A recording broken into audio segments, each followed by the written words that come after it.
अभ्यास 3D घनमूल। प्रश्न है आपका, एक पेटी में सेब इस प्रकार रखे गए हैं कि ताकि प्रत्येक पंक्ति में उतने ही सेब हैं जितनी उस तह में पंक्तियां हैं। यदि तहों की कुल संख्या पंक्तियों की संख्या के समान हो तथा पेटी में कुल 1728 सेब रखे गए हों तो प्रत्येक तह में कितने सेब रखे गए हैं। हमें ज्ञात करना है कि प्रत्येक तह में कितने सेब रखे गए हैं। जब भी इस टाइप के प्रश्न आपके होंगे तो आप इसको कैसे हल करेंगे, ध्यान दीजिएगा। सबसे पहले आप लिखते हैं हल।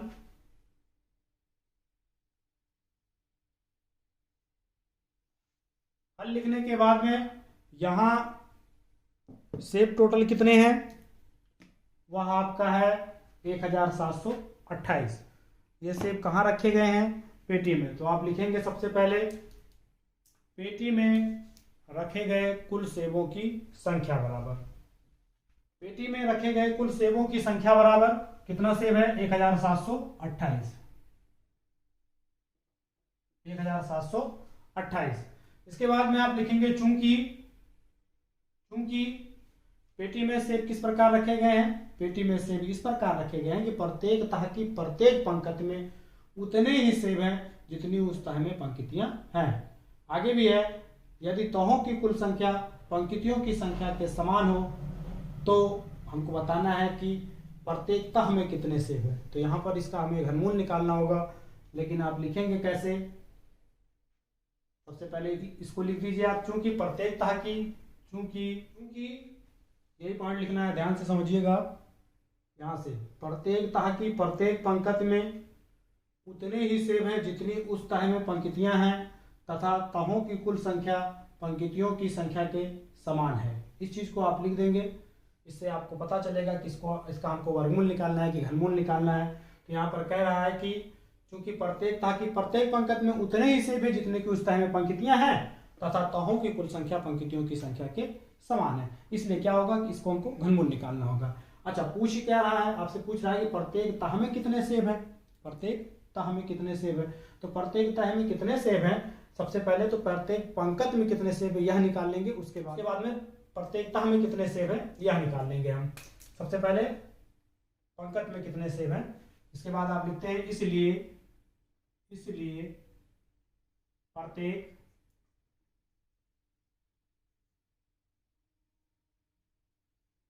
पंक्ति में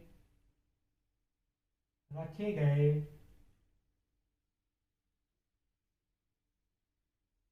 सेबों की संख्या बराबर। तो प्रत्येक पंक्ति में कितने सेब रखे गए हैं, मतलब प्रत्येक लाइन में कितने सेब रखे गए हैं, यह जानने के लिए आप दी गई संख्या के क्या निकालेंगे, आप घनमूल निकालेंगे। 1728 के आप घनमूल निकाल लेंगे, और घनमूल निकालना आप पहले से जानते हैं। घनमूल कैसे निकालेंगे, दी गई संख्या के सबसे पहले आप क्या करेंगे, अभाज्य गुणनखंड ज्ञात कर लेंगे। इस तरह से 1728 के हम अभाज्य गुणनखंड कर लेंगे। ये जो भी गुणनखंड आया हुआ होता है उसको क्या करते हैं, आप ऐसे घनमूल का एक मार्ग बनाएंगे, उसके अंदर घनमूल को लिख देंगे। घनमूल निकालने के लिए जैसा कि आप जानते हैं, जिसका त्रिक समूह बनता है उसको आप क्या करते हैं, बाहर निकाल लेते हैं। इस तरह से 2 का एक त्रिक समूह है, पुनः 2 का एक त्रिक समूह है, और फिर इस तरह से 3 का एक त्रिक समूह है। इसको आप घनमूल से बाहर निकाल लेते हैं। निकालने के बाद जो भी संख्या होती है उनको आपस में क्या करते हैं, गुणा कर देते हैं। तो यह आपका हो जाएगा 2 दूना 4 और 4 तियां 12।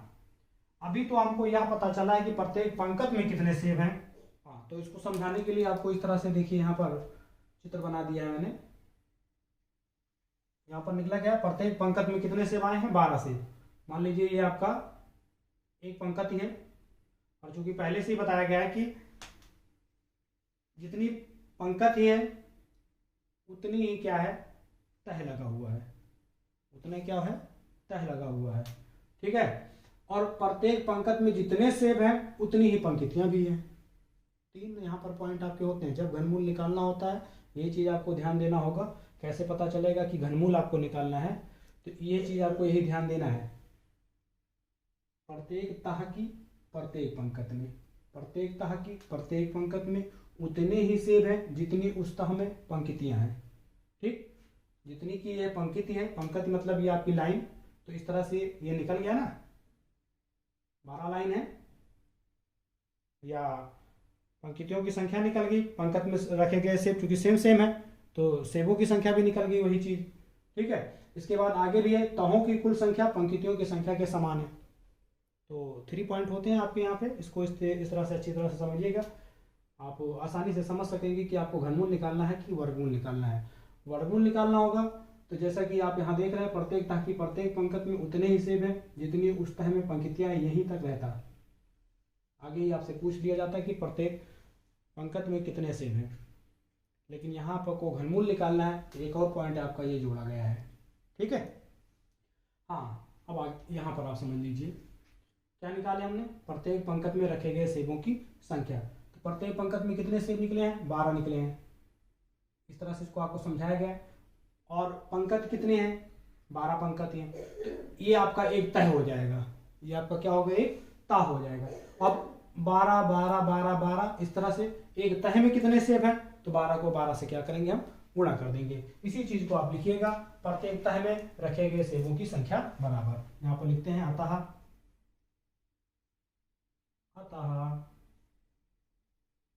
प्रत्येक तह में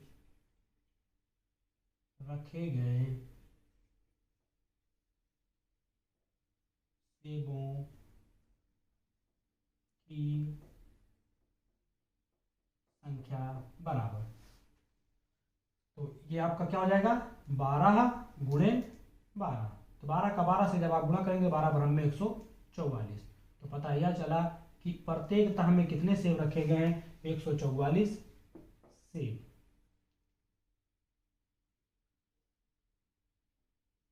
ठीक, यही आपका क्या हो जाएगा। अगला प्रश्न आपका है, एक पेटी में 216 आम घन के रूप में सजा कर रखे गए हैं, ज्ञात कीजिए पेटी में आम की कितनी तहें हैं। यह तो बिल्कुल ही आसान है, यहाँ पहले ये स्पष्ट हो गया है कि आम कैसे रखे गए हैं, घन के रूप में सजा के रखे गए हैं। तो जब घन के रूप में सजा के रखे गए हैं और आपको क्या निकालना है, पेटी में आम की कितनी तहें हैं, तो पेटी में कितनी आम की तहें हैं, सीधा सीधा आपको क्या करना है, 216 का आपको घनमूल निकाल लेना है। लेकिन सबसे पहले आप, चूंकि आपके लिखित वाले क्वेश्चन है, तो सबसे पहले आप लिखते हैं हल, और हल में लिखेंगे पेटी में 216 आम घन के रूप में रखे गए, तो आप लिखेंगे पेटी में आम की संख्या बराबर, पेटी में रखे गए, पेटी में रखे गए आमों की संख्या बराबर, वह कितना है, 216। चूंकि पेटी में आम कैसे रखे गए हैं, घन के रूप में, घन के रूप में सजाकर रखे गए हैं। इसलिए जो आपसे पूछ रहा है, ज्ञात कीजिए कि पेटी में आम की कितनी तहें हैं, तो आप लिखते हैं इसलिए पेटी में आम के तहों की संख्या बराबर, इसलिए पेटी में आम के तहों की संख्या बराबर। तो वह आपको इस तरह से घनमूल के अंदर आपका हो जाएगा 216, और पुनः आप 216 का घनमूल निकाल लेंगे। कैसे निकलेगा, ऐसे सबसे पहले आपको क्या करना है, गुणनखंड कर लेना है। इस तरह से आप 216 के गुणनखंड कर लेंगे, भाज्य गुणनखंड करने के पश्चात आप क्या करेंगे, जो भी गुणनखंड आया है उसको घनमूल के अंदर ऐसे ही सजा के रख दीजिए, 2 गुणा 2 गुणा 2 गुणा 3 गुणा 3 गुणा 3। और इसके बाद जैसा कि आप जानते हैं घनमूल में क्या करना होता है, जिस संख्या का त्रिक समूह बनता है उसको आप क्या करते हैं, बाहर निकाल लेते हैं। तो यहाँ इसका त्रिक समूह है, इसको आपने बाहर निकाल लिया। पुनः 3 का एक त्रिक समूह है, इसको आप बाहर निकाल लेते हैं। इस तरह से 2 3 6। अतः पेटी में आम की कितनी तहें हैं, वह 6 है। यही आपका हो जाएगा आंसर। तो प्रश्न संख्या 3 आपका है, एक संदूक में चाक के डिब्बे घन के रूप में रखे गए हैं। यदि कुल डिब्बों की संख्या 2744 हो तो संदूक में एक तह में चाक के कितने डिब्बे हैं। यह प्रश्न भी आपका सेम प्रश्न संख्या 1 की तरह से ही है। यहाँ पर भी आपसे पूछ रहा है कि एक तह में चाक के कितने डिब्बे हैं। एक तह में कितने चाक के डिब्बे हैं, तो सबसे पहले तो हम एक पंक्ति में कितने चाक के डिब्बे हैं यह निकालेंगे, उसके बाद में उसको उसी संख्या से गुणा कर दिया जाएगा तो तह की संख्या निकल जाएगी कि एक तह में कितने चाक के डिब्बे रखे गए हैं। तो सबसे पहले आप यहाँ लिखेंगे हल, और हल में क्या चीज, कुल डिब्बों की संख्या, चाक के कुल डिब्बों की संख्या बराबर चाक के कुल डिब्बों की संख्या बराबर 2744। आगे चूंकि चाक के डिब्बे घन के रूप में रखे गए हैं, चूंकि चाक के डिब्बे घन के रूप में रखे गए हैं, इसलिए क्या कह रहा है कि एक तह में चाक के कितने डिब्बे हैं, लेकिन अभी यह नहीं निकालना है। सबसे पहले हमको क्या निकालना होगा कि प्रत्येक पंक्ति में चाक के कितने डिब्बे हैं। इसलिए प्रत्येक पंक्ति में चाक के डिब्बों की संख्या बराबर, वो आपका हो जाएगा घनमूल 2744। यहाँ आप 2744 के अभाज्य गुणनखंड निकाल लेंगे। ये जो गुणनखंड आया है इसको आप क्या करेंगे, इसके अंदर लिख देंगे 2 गुणा 2 गुणा 2 गुणा 7 गुणा 7 गुणा 7। जिस संख्या का अतिरिक्त समूह उसको आप बाहर निकाल लेंगे। इस तरह से यह आपका आ गया कितना, 14 क्या आया है, वह अभी प्रत्येक पंक्ति में चाक के कितने डिब्बे रखे गए हैं। और हमसे पूछ क्या रहा है, हमसे पूछ रहा है कि चाक की कितने डिब्बे प्रत्येक तह में, एक तह में जो है प्रत्येक तह में चाक के कितने डिब्बे हैं। तो आप आगे लिखेंगे अतः संदूक के एक तह में चाक के डिब्बों की संख्या बराबर, क्या करना है आपको, 14 को 14 से ही गुणा कर देना है। 14 गुणे 14, यह आपका हो जाएगा 14 14 में 196। ये आपका आंसर हो गया। ठीक है। एक शोरूम में कांच के रंगीन इकाई घन एक दूसरे से सटाकर इस प्रकार रखे गए हैं कि वह एक बड़े घन का आकार ले लेते हैं।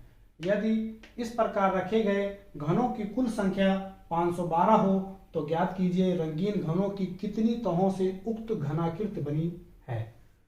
तो ये भी स्पष्ट है आपका कि आपको क्या निकालना है, घनमूल निकालना है। चूंकि घन का यहाँ पर देख सकते हैं घन का वर्ड इस्तेमाल किया गया है, तो स्पष्ट बात है कि आपको क्या करना है, घनमूल निकालना है। सेम उसी तरह से इसको भी आप लिखेंगे। सबसे पहले आप क्या लिखेंगे, हल लिखने के बाद में घनों की कुल संख्या कितनी है, घनों की कुल संख्या है 512। तो आप लिखते हैं घनों की कुल संख्या बराबर 512। इसके बाद आप आगे फिर वही एक लाइन जोड़ेंगे चूंकि करके। चूंकि क्या है, शोरूम में कांच के रंगीन इकाई घन एक दूसरे से सटाकर इस प्रकार रखे गए हैं कि वह एक बड़े घन का आकार ले लेते हैं। यहां तक आपको लिखना होगा। हाँ, तो इसी चीज को हम लिख देंगे, क्योंकि शोरूम में कांच के रंगीन इकाई घन एक दूसरे से सटाकर इस प्रकार रखे गए हैं कि वह एक बड़े घन का आकार ले लेते हैं। इसलिए अब आप यहां से ध्यान दीजिएगा, रंगीन घनों की कितनी तहों से उक्त घनाकृति बनी है, इसी चीज को आप लिखेंगे। इसलिए रंगीन घनों के तहों की संख्या बराबर, इसलिए रंगीन घनों के तहों की संख्या बराबर। तो इसका क्या निकालना होगा, जो दी गई संख्या है उसी को आपको क्या निकालना है, घनमूल निकालना है। क्या हो गया, आंसर हो गया। ठीक है, अगला प्रश्न आपका है, प्रधानमंत्री के राष्ट्रीय राहत कोष के लिए एक विद्यालय की एक कक्षा का प्रत्येक विद्यार्थी उस कक्षा के विद्यार्थियों की संख्या के घन के बराबर रुपए चंदे में देता है। इस प्रकार यदि कुल चंदे की धनराशि रुपए 15,625 हो तो उस कक्षा में कुल कितने विद्यार्थी हैं। यहां पर भी आपको घनमूल निकालना है। पॉइंट ये आपका है, विद्यार्थियों की संख्या के घन के बराबर रुपए चंदे में देता है। तो सेम उसी तरह से जैसे पिछले वाले क्वेश्चन आपके हल किए गए, सबसे पहले आप लिखेंगे चंदे की कुल धनराशि बराबर, क्या लिखेंगे आप, चंदे की कुल धनराशि बराबर रुपए 15,625। इसके बाद चूंकि यही वाला पॉइंट आपको लिखना है, चूंकि एक विद्यालय की एक कक्षा का प्रत्येक विद्यार्थी उस कक्षा के विद्यार्थियों की संख्या के घन के बराबर रुपए चंदे में देता है। इस चीज को हम लिख देंगे, एक विद्यालय की एक कक्षा का प्रत्येक विद्यार्थी उस कक्षा के विद्यार्थियों की संख्या के घन के बराबर रुपए चंदे में देता है।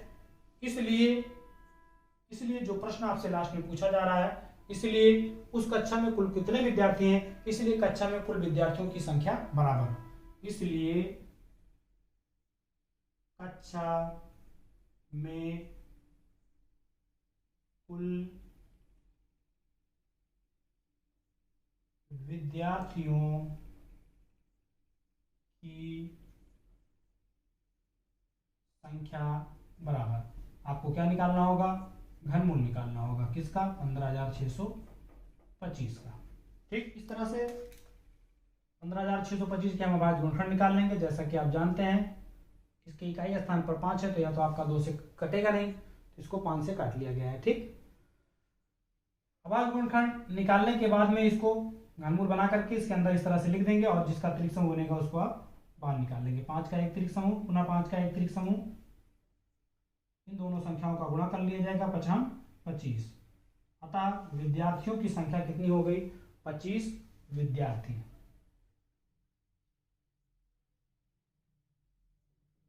यही आपका क्या हो जाएगा, आंसर हो जाएगा। प्रश्न संख्या 6 है आपका, एक घनाकार टंकी में 1331 लीटर पानी आता है। टंकी की माप ज्ञात कीजिए यदि 1000 लीटर पानी का आयतन 1 घन मीटर के बराबर होता है। तो स्पष्ट है कि टंकी कैसी है, घनाकार है, तो यहाँ पर आपको क्या निकालना है, घनमूल निकालना है। लेकिन आपसे पूछ क्या रहा है, टंकी की माप पूछ रहा है। तो सबसे पहले आप लिखेंगे घनाकार टंकी का आयतन बराबर, आयतन क्यों, क्योंकि टंकी में 1331 लीटर पानी आता है, तो जितना पानी आ रहा है वही उसका क्या हो जाएगा, आयतन हो जाएगा। इसी चीज को आप लिखेंगे, घनाकार टंकी का आयतन बराबर घनाकार टंकी का आयतन बराबर 1331 लीटर। क्योंकि टंकी की माप याद करना है, और 1000 लीटर पानी का आयतन जो है वह 1 घन मीटर के बराबर होता है। क्योंकि 1000 लीटर पानी का आयतन 1 घन मीटर के बराबर होता है। इसलिए इसलिए टंकी की माप बराबर, टंकी की माप बराबर घनमूल के अंदर इसको इस तरह से करेंगे हम 1331 बटा 1000। ठीक, इसके बाद में इसके आप गुणनखंड निकाल लेंगे। 1331 का गुणनखंड हो जाएगा या 11 से कटेगा, डायरेक्ट ही कर लेते हैं हम यहाँ पर 11 गुणे 11 गुणे 11 और ये वाला आपका 10 से 10 गुणा 10 गुणा 10, डायरेक्ट ही इस तरह से। यह आपका ऊपर त्रिक समूह 11 का है और नीचे आपका 10 का है। 10 से भाग देंगे तो आपका हो जाएगा 1.1, एक अंक पर दशमलव लग जाएगा 1.1 क्या, क्योंकि यहाँ पर मीटर है 1.1 मीटर। यही आपका आंसर हो गया। ठीक है, दक्षता अभ्यास 3 में पहला वाला क्वेश्चन आप देख लीजिए। निम्न समीकरण में x का मान ज्ञात कीजिए। ये वाला प्रश्न आपका थोड़ा सा हटके है, बाकी के जितने भी प्रश्न हैं जो भी पीछे हम लोगों ने पढ़ा है उसी को दोहराया गया है। इसको बता देते हैं हम। सबसे पहले आप यहाँ हल लिखेंगे और हल करने के बाद में यहाँ पर हमको क्या निकालना है, x की वैल्यू निकालनी है, x का मान ज्ञात करना है। तो कैसे करेंगे, एक बार प्रश्न को उतार लेते हैं हम।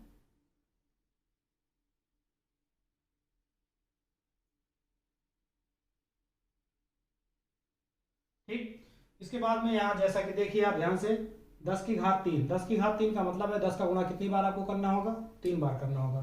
तो गुणा कर लेते हैं, 10 धाम 100, 100 धाम 1000।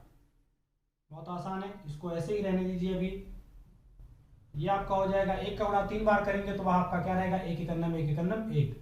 12 का गुणा 3 बार करेंगे तो वह आपका हो जाएगा 12 बरम में 144 और 144 बरम में हो जाएगा 1728, 1728। ठीक, अभी इन दोनों को जोड़ लीजिए। सबसे पहले इसको यहीं पे उतार देते हैं हम। कैसे हल करेंगे ध्यान से समझिएगा। 1728 और एक ही आपका हो जाएगा 1729।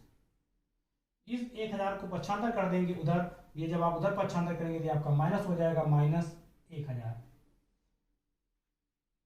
इस क्यूब को भी पक्षांतर कर दिया जाएगा उधर, जब आप क्यूब को पक्षांतर करेंगे तो वह उधर घनमूल धारण कर लेगा और 1729 से जब आप 1000 घटाएंगे तो वह आपका आएगा कितना, 729। अब 729 का घनमूल आप निकाल सकते हैं बहुत आराम से। 729 का क्या करना है आपको, अभाज्य गुणनखंड निकाल लेने हैं। 729 ये आपका 3 से कट जाएगा, 3 दूनी 6, 3 चौक 12, 3 त्रिक 9, पुनः 3 से, 3 अठे 24, 3 एकन्नम 3, पुनः 3 से, 3 दूनी 6, 3 सते 21, 3 9 27, 3 त्रिक 9, 3 एकन्नम 3 और बस 3 एकन्नम 3। ये जो गुणनखंड है इसको आपको क्या करना है, यहाँ पर लिख देना है 3 गुणा 3 गुणा 3 गुणा 3 गुणा 3 गुणा 3। कितनी बार है, 1 2 3 4 5 6, 1 2 3 4 5 6। इस तरह से जिसका त्रिक समूह आपको उसको बाहर कर लीजिए।